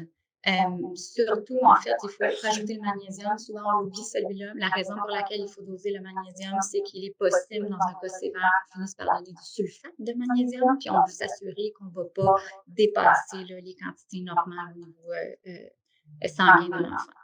Puis une glycémie, surtout chez les plus petits, parce que c'est une crise d'asthme, on travaille fort, on utilise plus là, justement là, d'énergie que la moyenne. Fait que des fois, ils peuvent avoir des hypoglycémies juste à cause que ça fait tellement longtemps qu'ils travaillent. Au niveau du gaz sanguin, puis ça s'applique aussi là, à la bronchiolite, un enfant qui est en détresse respiratoire dans un cas de bronchiolite ou d'asthme, OK? Il va respirer plus vite pour aller chercher cet air-là qui n'arrive pas à bien rentrer, OK? Fait qu'on a vraiment une fréquence respiratoire augmentée. Par conséquent, le CO2 que produit le poumon, bien, il va être expiré plus rapidement. Fait que normalement, dans mon sang, mon PCO2 va être abaissé, OK? Quand ça va pas bien, mais que l'enfant, il compense assez bien, dans le fond, mon PCO2 est plus bas que la normale. Si j'ai un PCO2 qui est dans la normale ou plus haut, ça veut dire que mon enfant commence à avoir des signes de fatigue respiratoire et c'est inquiétant. OK? Fait qu'un PCO2, quand tu dis « Ah, il est à 42 », je me sens pas bien. OK? C'est pas un bon signe chez un asthmatique ou chez une bronchiolite, un PCO2 normal. C'est pas vrai dans la pneumonie, par exemple. C'est vraiment dans ces situations-là spécifiques. Notre prise en charge de la crise d'asthme, mais évidemment, plus vite on intervient, plus on diminue le risque d'hospitalisation. Des fois, on a des enfants qui se présentent, puis les parents nous disent, ben oui, ça fait genre 2 jours qu'il y a de la difficulté, puis qu'il tire, puis qu'il cille, puis qu'on le pas pour 2 heures, puis que l'enfant y arrive, ça fait tellement longtemps qu'il est dans cet état-là, il répond beaucoup moins bien à nos traitements. Tandis que s'il se présente rapidement, puis qu'on le traite rapidement, ben souvent, là, on peut voir une amélioration beaucoup plus rapide. Quel est le facteur le plus déterminant de l'amélioration de l'enfant? C'est la vitesse à laquelle on donne notre décadron. OK? L'asthme, oui, il y a le bronchospasme, il y a la constriction bronchique et tout ça, mais c'est une pathologie inflammatoire. C'est ça le fond. Fait qu'il faut qu'on traite l'inflammation. Et il est démontré que la vitesse à laquelle on donne le décadron fait qu'il y a une amélioration plus rapide et qu'il y a moins d'hospitalisation. Fait que c'est la première chose, en fait, qu'on devrait donner. Je sais, entre autres, qu'à l'hôpital de Montréal pour enfants, ou Children, l'infirmière de triage a la bouteille de décadron. Puis quand elle identifie une laryngite ou qu'elle identifie une crise d'asthme, c'est elle qui donne le décadron, avant même que l'enfant soit vu par le médecin. Et ça l'a diminué, en fait, le taux d'hospitalisation. Après ça, moins pertinent pour tout le monde ici, là, mais à savoir que justement, le corticostéroïde qu'il faut donner, on le donne pendant minimum 2 jours, là, si on le donne pour vraiment aller diminuer cette inflammation-là qui est chronique. Le décadron est un peu plus puissant, dure un peu plus longtemps, fait qu'on peut le donner seulement 2 jours. Si on donne la prédnisone, on va le donner pendant 5 jours. Il y a des questions d'habitude, là, souvent c'est culturel. Moi, à Sainte-Justine, pour les laryngites, c'était le décadron, mais pour l'asthme, c'était de la prédnisone. On fait des dégustations d'antibiotiques et de médicaments à Sainte-Justine à chaque année. Les deux sont dégueulasses, OK? Mais la prédnisone est vraiment pire. Vraiment pire. Et elle est moins concentrée que le décadron. OK? Fait qu'on en donne plus. Fait que s'il vous plaît, décadron. OK? Ça ne vaut pas la peine de donner de la prédnisone, il n'y a pas d'avantage. Fait que ça, c'est le tableau donc, de la prise en charge là, selon la Société canadienne de pédiatrie. Puis ça, c'est celui qu'on retrouve là, sur le site de Sainte-Justine aussi. Là, mais bref, grosso modo, la prise en charge dépend de notre sévérité et donc de notre score. Fait qu'une crise légère, on peut tout simplement donner du Ventolin. On n'est même pas obligé de donner du Décadron. Puis si l'enfant répond bien et tout ça, on leur laisse repartir à la maison avec seulement du Ventolin. Dans les crises modérées à sévères, là, on va faire vraiment là, des traitements là, Q20 x 3, comme on dit souvent. Et lorsque notre pram est de 5 ou plus, c'est là qu'on va rajouter, non, je dis une bêtise, lorsque notre pram est de plus grand que 5, c'est là qu'on va rajouter notre atrovent. Okay? Fait que l'atrovent est un traitement adjuvant qui permet de vraiment saturer là, nos récepteurs bêta et de vraiment faire fonctionner notre Ventolin au maximum. C'est un pompe qui ne s'utilise que dans un contexte aigu, que dans un contexte hospitalier. Des fois, j'ai des parents qui m'arrivent avec des pompes d'atrovent. Ah, ben oui, je suis allée, puis là, ils me l'ont donné après. Non, il ne faut pas donner la pompe d'atrovent. C'est pas quelque chose qui s'utilise à la main. Bref. Donc, on fait notre traitement Q20 x 3 avec ou sans atrovent, là, selon la sévérité. On donne notre Décadron dès que possible. Puis, dans les crises très, très sévères, bien, on va donner notre cortico en intraveineux plutôt que Péros pour aller vraiment là, agir le plus rapidement possible et de façon le plus efficace là, au niveau de notre inflammation. Ensuite, on réveille. Ça, c'est vraiment la prise en charge de la première. Puis, selon notre évaluation, qui se fait toujours en fonction du score PRAM, bien, la suite des choses va être déterminée. Si une amélioration, bien, tant mieux, on cherche à espacer tranquillement notre Ventolin pour pouvoir congédier l'enfant. Si cependant, il y a peu ou pas d'amélioration, on progresse dans notre prise en charge là, au niveau des traitements. C'est quoi là, la progression? Ben, si notre Q20 x 30 n'a pas fonctionné ou a très peu amélioré la situation, ben là, si on n'avait déjà pas de corticostéroïdes intraveineux, là, on les met. C'est important. Et là, on passe à notre sulfate de magnésium. Ça se donne en intraveineux. Les doses ont augmenté là, dans les dernières années. Avant, on donnait 50 mg par kilo. Maintenant, on donne 75 mg par kilo. Ce que ça peut faire, c'est que ça peut causer une bradycardie puis une hypotension. D'ailleurs, pour ceux qui le savent, c'est un médicament qui se donne en salle d'accouchement, justement pour les mamans qui sont en pré-éclampsie, justement parce que ça fait baisser la pression. Donc, c'est pour ça qu'il faut monitorer l'enfant pendant qu'on donne donc, le sulfate de magnésium. Fait que c'est toujours quelque chose à considérer. C'est pas partout dans tous les milieux qu'on a un moniteur pour le faire. Donc, si on pense qu'on va se rendre là, ben, il faut prévoir les choses d'avance. Si le sulfate de magnésium ne fonctionne pas, ben là, encore une fois, on progresse et là, on est rendu au Ventolin en intraveineux ou au Ventolin en nébulisation continue selon. Puis évidemment, là, on est tous dans des milieux qui n'ont pas de soins intensifs pédiatriques. Ça prend donc un transfert pour ces enfants-là parce que ça prend du monitoring en continu.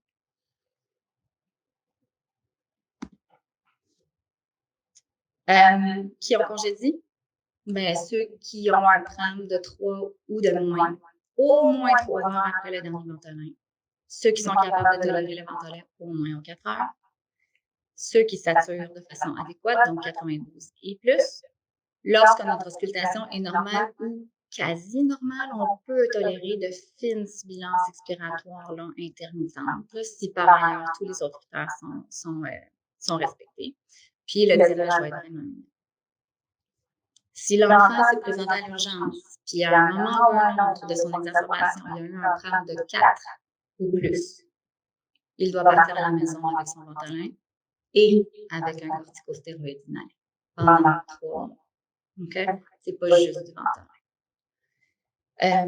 Évidemment, si ces critères-là sont pas respectés, bien là, on considère une hospitalisation. Fait quand on a un PRAM qui demeure élevé là, au moins 4 à 6 heures après notre Décadron et après nos premières interventions, ou quand on a un PRAM là, de 8 ou plus, là, quand on est à un niveau sévère, il faut peut-être songer à transférer l'enfant. Oui, ceux qui travaillent en première ligne, est-ce qu'on considère que les états d'urgence sont un PRAM de 3? C'est ce que je comprends à l'inverse? Quand on a dans notre bureau, moi je suis infirmière praticienne, quand on a dans notre bureau un enfant qui a un PRAM entre de 3 ou 4. Bien, normalement, oui, parce que ça va prendre naturellement le Q20 x 3. Mais tu sais, après ça, ça dépend. Tu sais, ça dépend de notre présence, ça dépend des ressources qu'on a. Puis je sais que plus maintenant, mais nous, dans l'ancien bureau, on les traitait, on donnait notre décadron, on se permettait de les observer une heure, puis voir l'évolution, puis des fois, on s'en sort. Mais c'est pas tout le monde évidemment.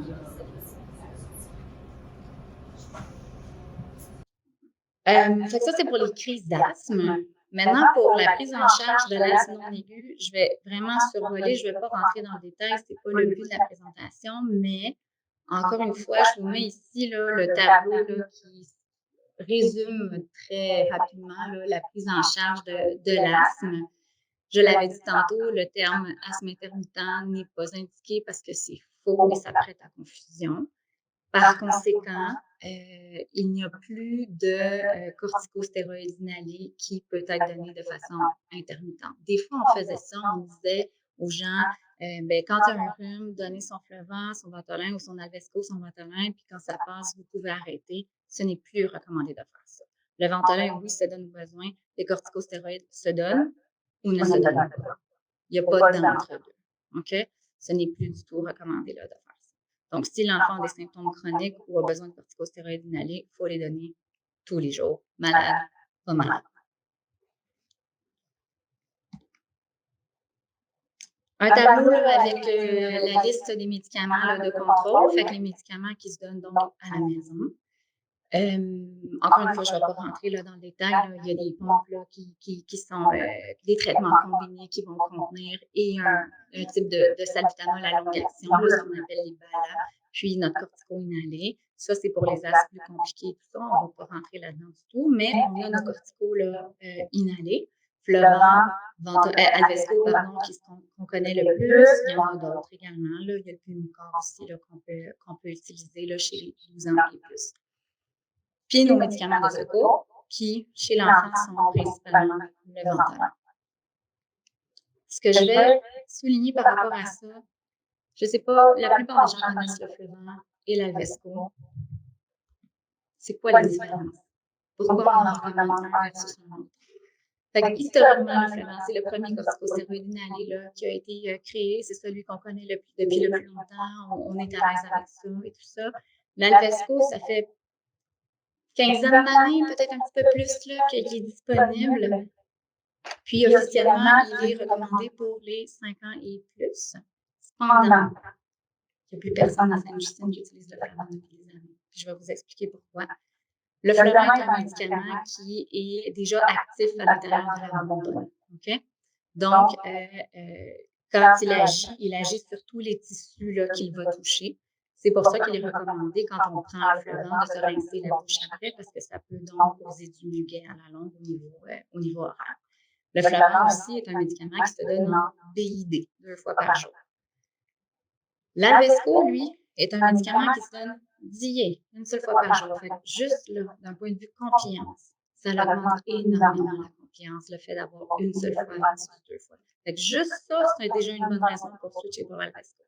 La deuxième raison, en fait, c'est aussi que l'Alvesco est ce qu'on appelle un pro-médicament. C'est-à-dire qu'à l'intérieur de la bonbonne, le médicament n'est pas actif. Il est activé seulement par certaines cellules qui se retrouvent au niveau pulmonaire, aux cellules bêta, en fait.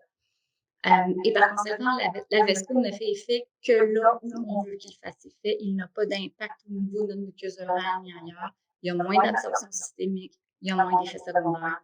On n'a pas besoin de rincer la bouche après. OK?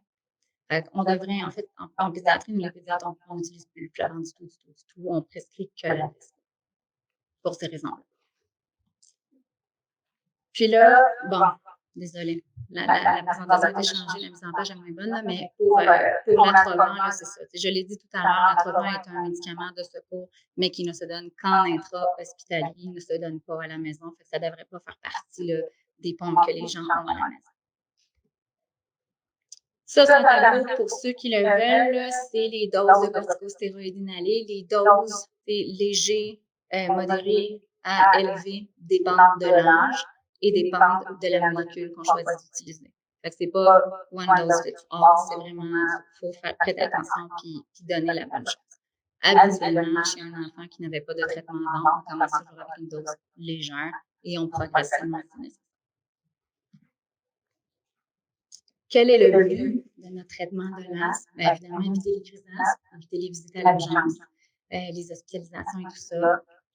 Augmenter l'adhérence, s'assurer que notre enfant ou notre famille fait le traitement requis. Fait que je répète, donner des traitements d'IA versus BID, là, c'est vraiment, vraiment avantageux. Puis quelque chose qu'on regarde de plus en plus en ce moment, c'est l'aspect environnemental de nos pompes. Fait que les aérosols, okay, nos pompes en aérosol, qui sont celles qu'on utilise le plus souvent, contiennent un gaz spécial dont je ne me souviens jamais le nom, là, mais qui est très, très mauvais pour notre couche d'ozone et pour l'environnement. En fait, vous le voyez là, 100 puffs, c'est l'équivalent de 290 km d'auto. C'est majeur. Il y a des pays qui ont fait déjà le virage vers des poudres sèches ou d'autres types de traitements pour l'asthme et qui utilisent moins de 10 de pompes.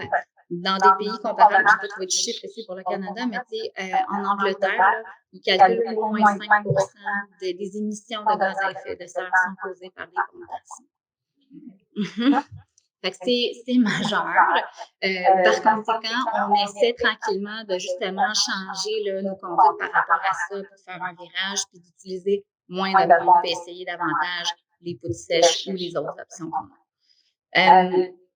On est un peu dans la même comité là, en pédiatrie, malheureusement, à cause de ça, parce que beaucoup des médicaments là, qui sont en poudre sèche sont seulement permis à partir d'un certain âge, mais tout enfant de 12 ans et plus ne devrait plus avoir de Ventolin, ne devrait plus avoir de choses comme ça. Il devrait avoir du Symbicort, qui est ce qui est recommandé là, chez les adultes. Quel type d'efficacité pour soit les pompes sèches ou les Ventolin? Si la technique d'administration est bonne, c'est la même. Mais c'est le si d'administration. Ça, c'est important quand même. C'est sûr que c'est ça. Encore une fois, on est limité pour les tout petits. C'est sûr qu'il en demeure commun que pour une crise d'asthme à l'urgence de l'hôpital, ça va être de l'environnement. Maintenant, il y a eu des discussions récentes à savoir est-ce qu'on peut peut-être faire du Ventolin en nébulisation plutôt que du Ventolin en pompe.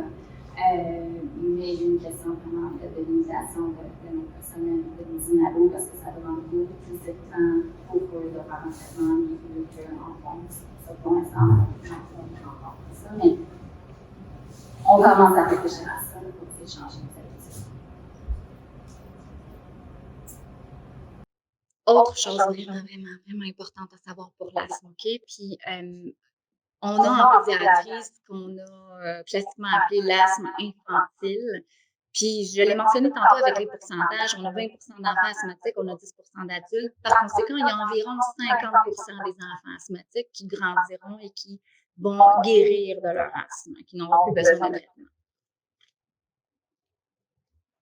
La chose à savoir avec ça, puis je crois, peut-être que je me trompe, je me fais des idées, là, mais je crois que je réussis à convaincre plus de parents avec ça, c'est que si on traite bien l'asthme chez l'enfant tout jeune, au moment où son poumon est en croissance, parce que le poumon continue à se développer puis à grandir jusqu'à l'âge de, là, ça dépend de vous regardez, là, mais entre 8 et 12 ans, là. Fait que, si j'ai un enfant jeune, asthmatique, qui m'a contrôlé, j'ai une inflammation chronique au niveau pulmonaire, son développement pulmonaire ne sera pas normal. Il va avoir une remodélisation là, au niveau des bronches et tout ça. Il n'aura pas une capacité pulmonaire normale rendue à l'âge adulte. Tandis que si on le contrôle comme il faut et qu'on diminue cette inflammation-là, la capacité pulmonaire de cet enfant-là va être maximisée et il a beaucoup plus de chances de grandir sans asthme que si on a le traitement. Fait que ça aussi, c'est important de savoir puis de le dire aux parents. Parce que souvent, ça les convainc. Si je leur dis, tu as plus de chances que ton enfant ne soit plus asthmatique plus tard si tu lui donnes des pompes maintenant, ils sont un peu plus confiants. Ça reste que la confiance va être autour de 60% en général. Okay? C'est pas top. Voilà, ça c'était pour l'asthme. On a déjà passé les deux plus gros sujets. Il me reste encore 10 minutes. Moi, je peux rester un peu plus longtemps. Là, je ne sais pas si tout le monde, si les gens doivent partir. Je vais essayer d'accélérer. Est-ce qu'il y avait des questions pour l'asthme? Oui. Juste une mini-question. Vous parliez tantôt que le magnésium est à doser avant de donner le sulfate. C'est quoi le cut-off qui ferait qu'on ne pourrait pas donner le sulfate? S'il y en a un. je peux pas te répondre un chiffre précis, Non. là, mais c'est sûr que si le magnésium chez cet enfant-là est déjà au-dessus des limites, peut-être qu'on va pas lui donner un 75 mg kilo, mais on va donner d'autres un peu plus bas. OK, fait que on donnerait quand même, mais c'est juste qu'on réduirait la Mais dose. si on est rendu là, oui, Ouais. puis on va donner le magnésium. Ça serait pas quelque chose qui ferait qu'on retarde l'administration de sulfate parce qu'on n'a pas encore le résultat du magnésium.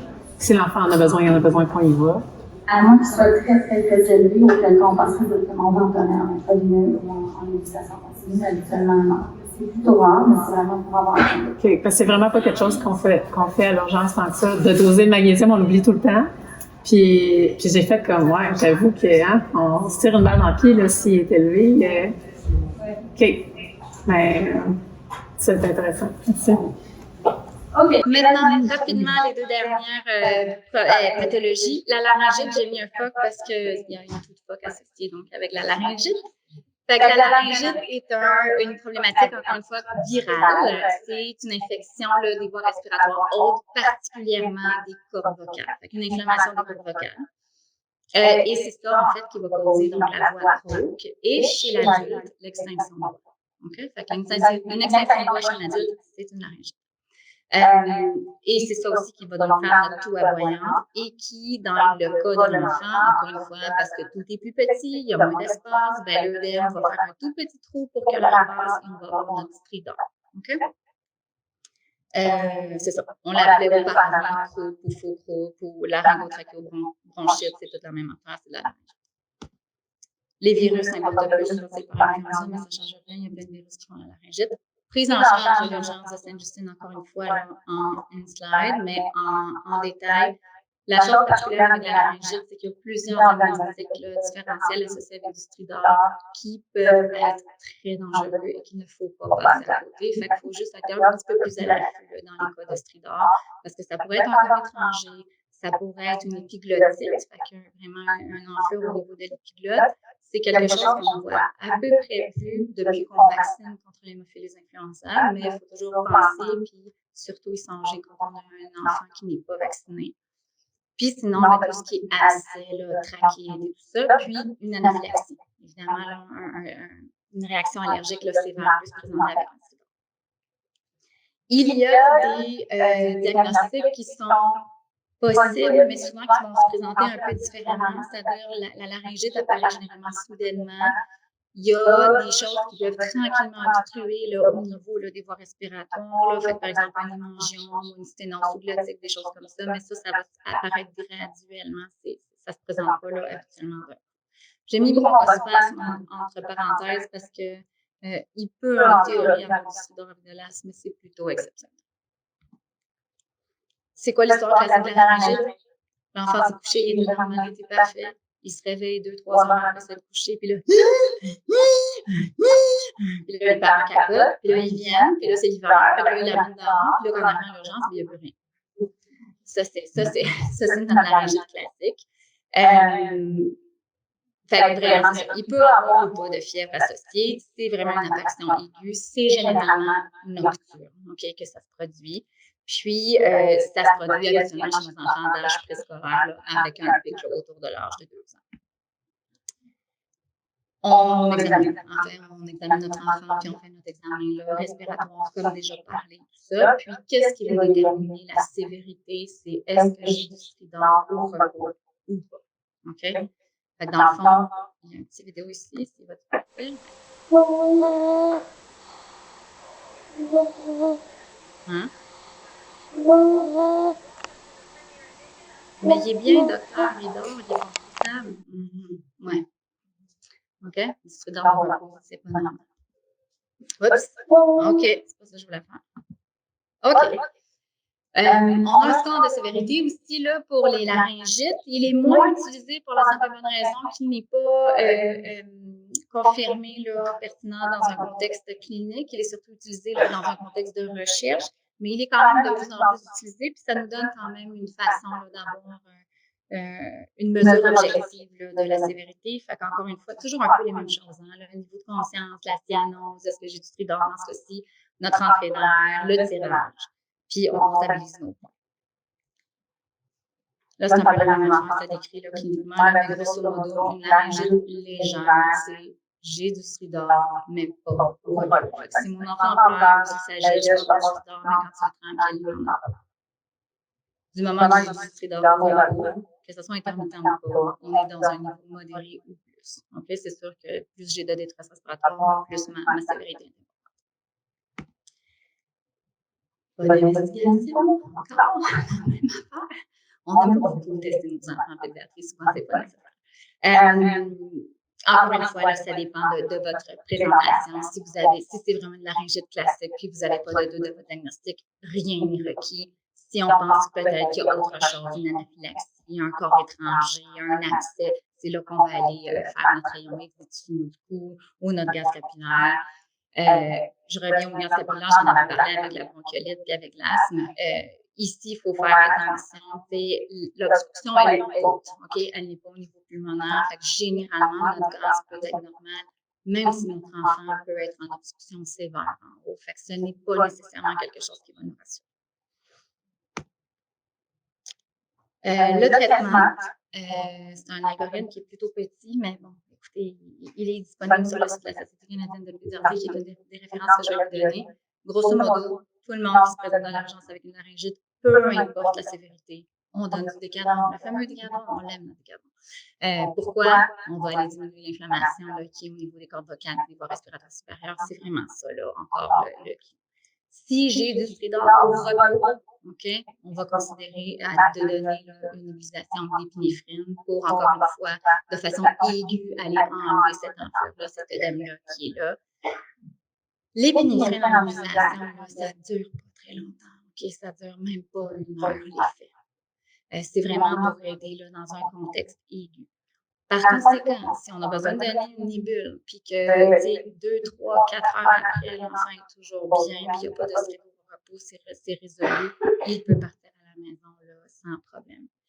Et pour la même raison, si ça ne va pas bien, puis qu'il faut redonner une nébule d'épi, on peut la donner aux 15 minutes si c'est nécessaire. OK?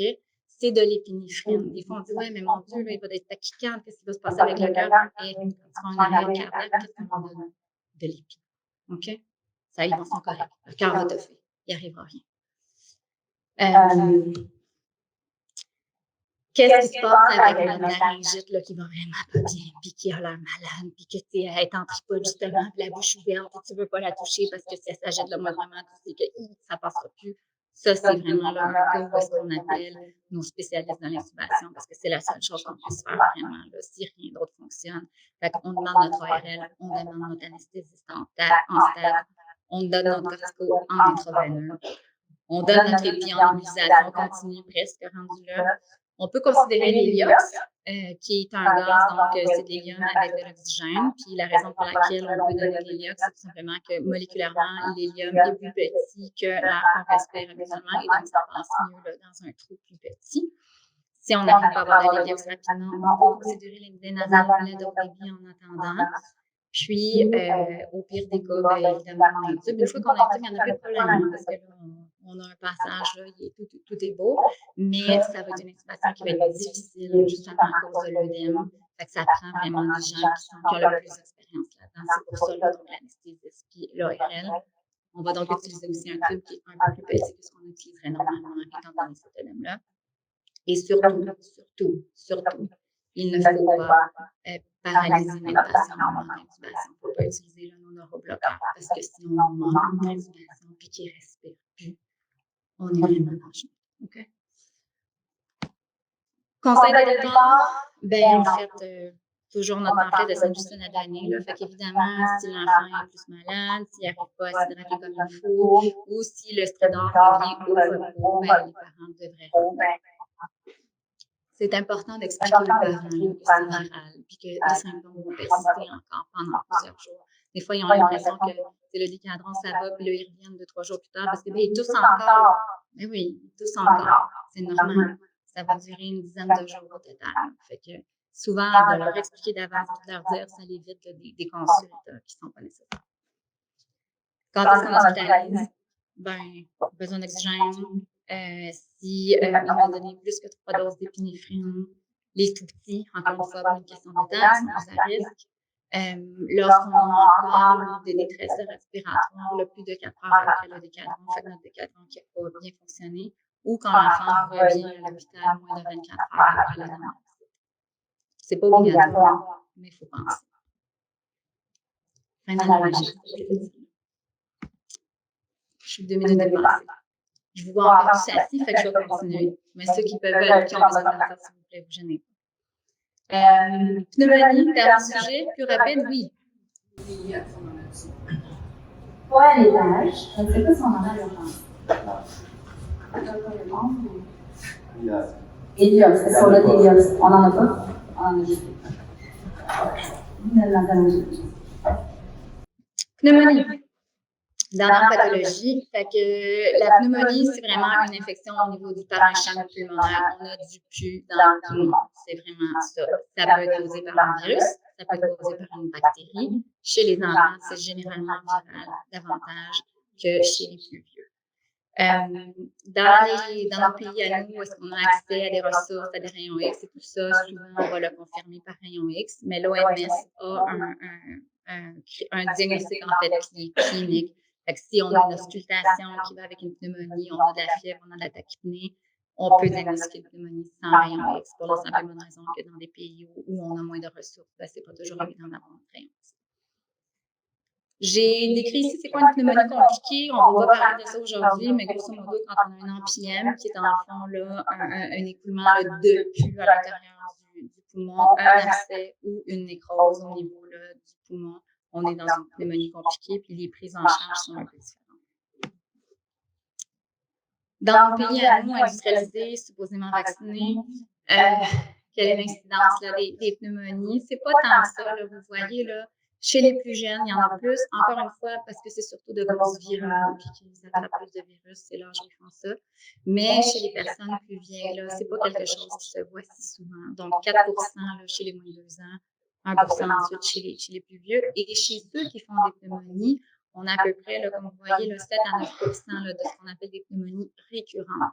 Fait que si je prends 4 puis que je fais le 7 à 9 là, de 4 c'est 0,36 C'est vraiment pas grand-chose, les pneumonies récurrentes. C'est quoi une pneumonie récurrente?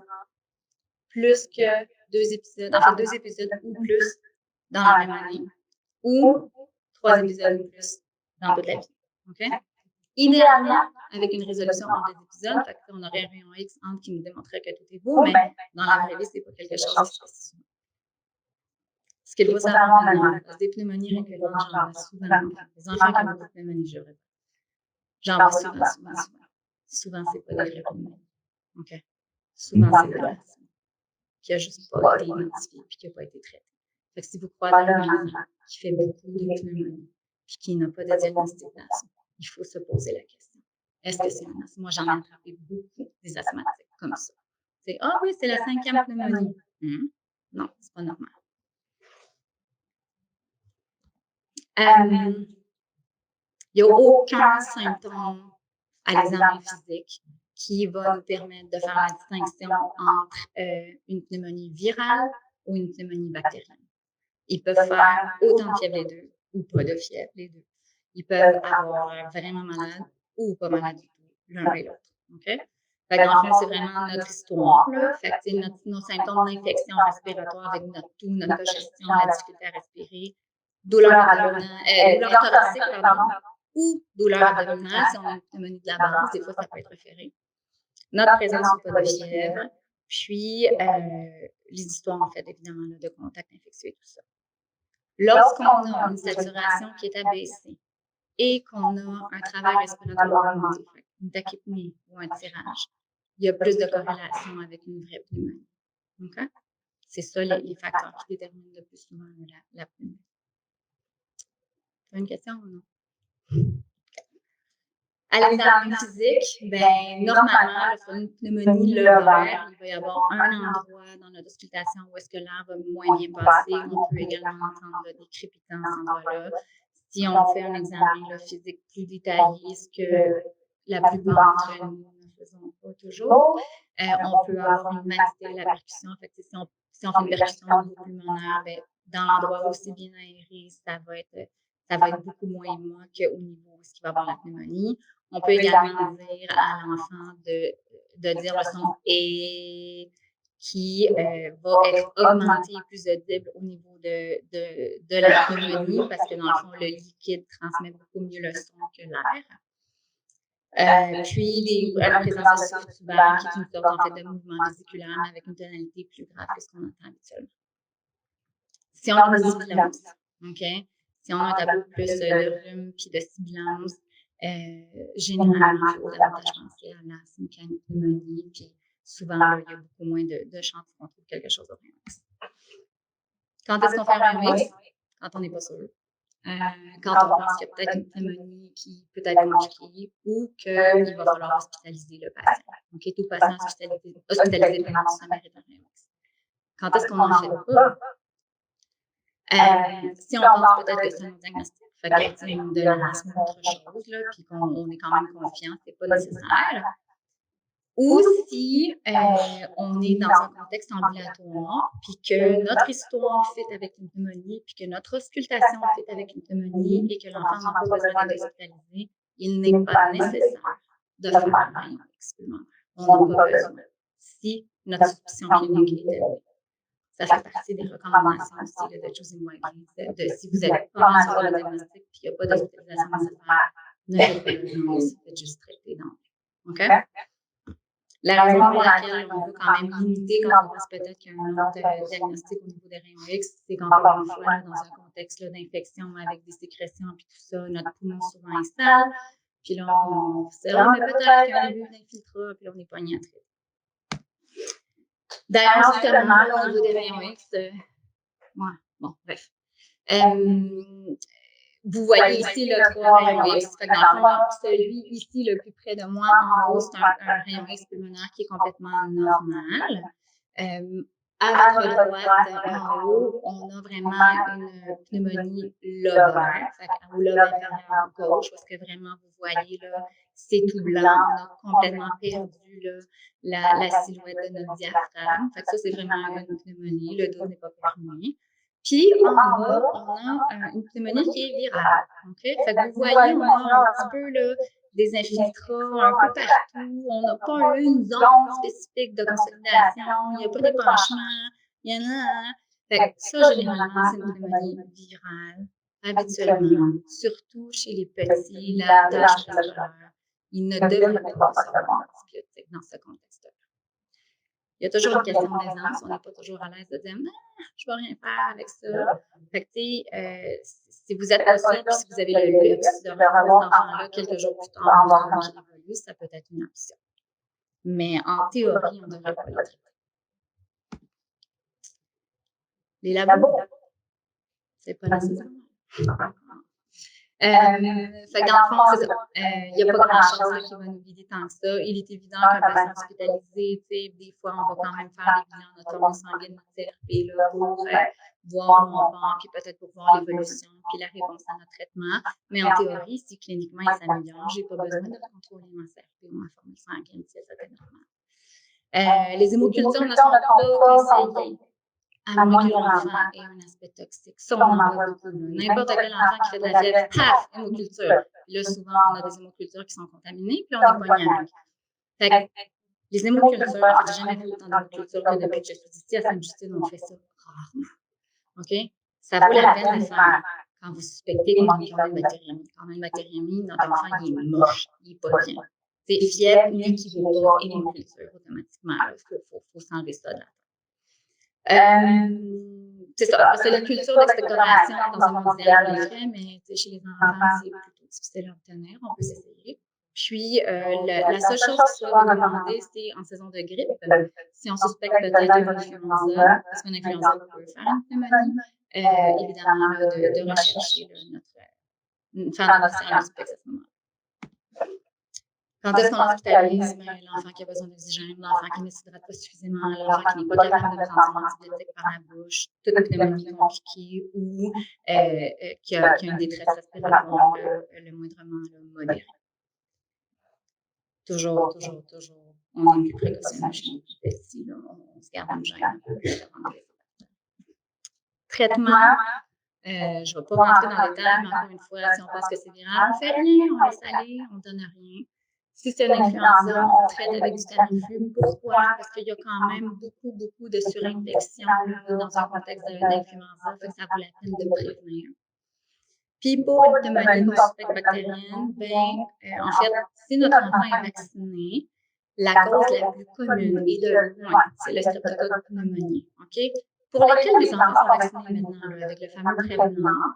Cependant, ce n'est pas toutes les souches qui sont incluses dans le vaccin. Et en fait, on change notre vaccin à tous les 3, 4, 5 ans. On est rendu au prévenant 20, mais ce n'est pas tout le monde qui a eu le prévenant 20. Tout ça pour dire qu'il y a des souches qui circulent pour lesquelles les enfants n'ont pas été vaccinés. Ça reste donc la cause bactérienne la plus commune de pneumonie chez l'enfant. Et c'est pour ça qu'on donne donc de la pénicilline, parce que ça couvre bien le strep. À domicile, pour les tout petits, les patients qui sont ambulatoires, qui sont hospitalisés, c'est seulement 5 jours de traitement. OK? Il n'y a plus de 7 à 10 jours pour un pneumonie qui n'est pas à l'hôpital.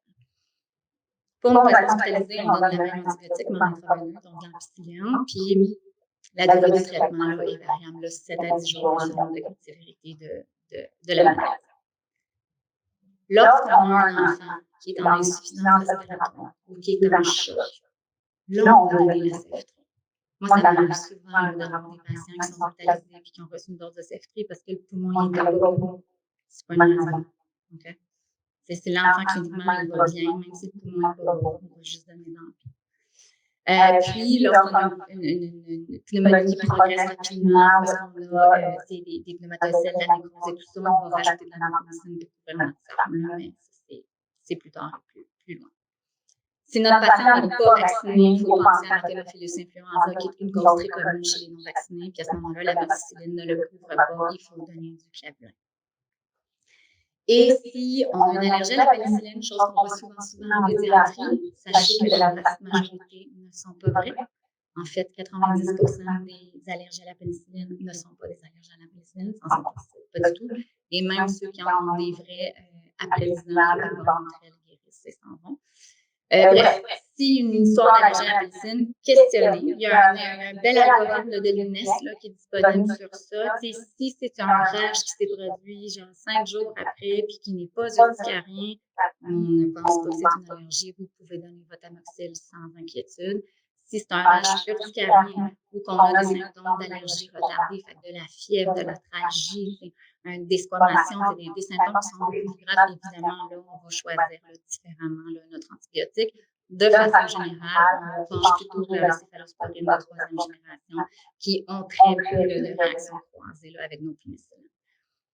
Les macrolides, l'azithromycine, puis la clarithromycine, puis le niacin, toutes ces affaires-là que je vois souvent, puis je pense qu'ils sont beaucoup plus utilisés chez l'adulte que chez l'enfant, ne sont pas recommandés chez l'enfant.